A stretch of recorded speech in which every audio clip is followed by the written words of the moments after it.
Well, hello, folks, and happy Memorial Day.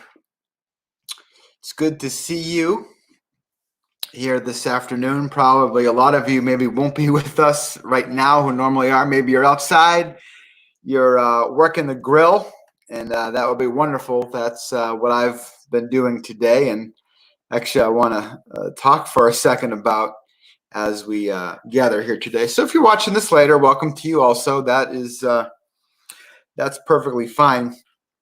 As we gather in here, I want to say that I really enjoyed being together with those who came out last night. We had a good time sharing there together, and it was fun to be able to meet in person. And some of you were able to gather there for that. The videos, of course, online for that. If not, we had some good sharing, and actually one of the passages that Leon shared from, and he did a nice Leon Going Steaks Later. I was just talking about you, Leon, when you jumped in there. You did a great job sharing. Here's Anna. Hi. You did a great job sharing there from Philippians chapter 4, and actually I had something on my mind that I wasn't exactly remembering where it came from, and it's actually from that same chapter, right after you may have even read this verse, but not talked a lot about it. It's right after something that we had talked about there. He says, "Hi, Vicky and Charlie and Cambry and Mom. I didn't say hi to you yet, so happy Memorial Day." Happy anniversary to my mom and dad. Also, finally, this is Philippians 4:8. I'm going to 9, but here's verse 8. Finally, brothers and sisters, whatever is true, whatever is noble, whatever is right, whatever is pure, whatever is lovely, whatever is admirable, if anything is excellent or praiseworthy, think about such things. But here's the one. Which that's fantastic, right? A reminder of what to focus on. We've talked a lot about in our times here about focusing our minds, right? Choosing what to think about, what to dwell on, and then what comes out of us as a result of that.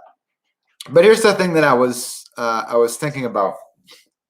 Verse 9: whatever you have learned or received or heard from me or seen in me, put it into practice, and the God of peace be with you.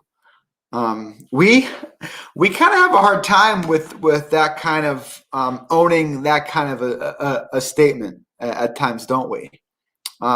There's in a sense, maybe it almost seems too bold, but I think at baseline, the idea here of what Paul is sharing as he says that is the idea of integrity. If we live lives of integrity rather than hypocrisy, right? Where if our beliefs and what we say lines up to what we do, and again, this should go without saying, not perfection, right?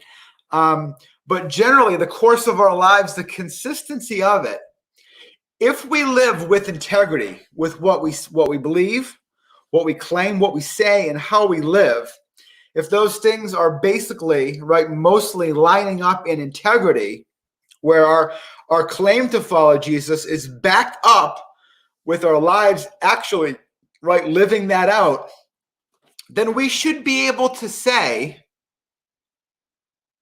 what you see in me, right? He says, whatever you have learned or received or heard from me or seen in me, put it into practice. That, I believe, is not a cocky statement. It's not a prideful statement. It's a statement of integrity. It's a statement that we should all, there's something bold, I'm going to give it to you. We should all be willing to say that or be on the track to get to a place in our lives in reality where we live with that kind of integrity. Look, when Jesus invited the disciples to come and follow him, they lived together not just for an hour of the day, not just for 2 hours of the day, not just for half of the day, not just for the work day, right? For a lot of that time, they were together 24 hours a day. And of course, Jesus is Jesus. But as he made them into disciples and gave them the Great Commission that we receive as well, too, to now take that and make disciples of other people, it's this whole life invitation that we give to people. Now, I was thinking today, let me connect this to a favorite Memorial Day activity, cooking, grilling, right?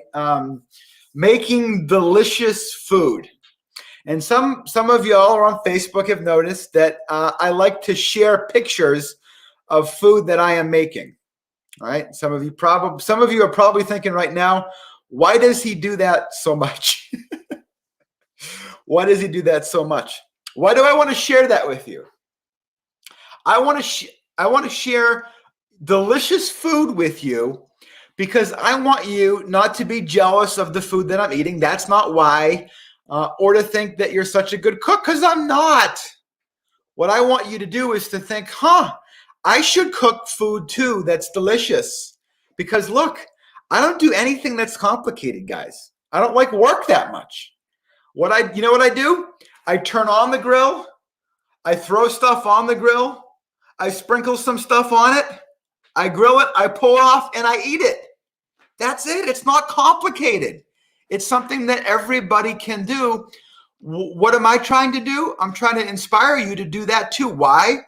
Because I think you'll enjoy it. Right? And that's why we share our faith. That's why we share our lives. Because we believe that if people will follow Jesus, that their lives will be better, will be more enjoyable, will be more fulfilled, right? Will be, I think, better in every way. And so we share our lives together. That's what Paul did. He said, look at my life. I'm following Jesus. I'm not doing it perfectly, but I'm doing it intentionally. I'm doing it faithfully. And I'm not just doing it during the church hour. I'm doing it with the whole of life, and I want you to follow on together. So, okay, I've been talking enough. I love you guys. Happy Memorial Day. We'll see you again tomorrow. I hope you guys are enjoying it. It's a nice day outside. Get outside. If you have a fire pit, get out there and light a fire. If you have some marshmallows, put them on a stick and grill them. If you've not had dinner yet, fire up that grill. Cook something delicious. Even if you're by yourself, if you live alone, do it anyway. Because it's fun. It's part of the abundant life that Jesus invites us to. So I love you guys. Have a good night. I'll see you tomorrow. Bye.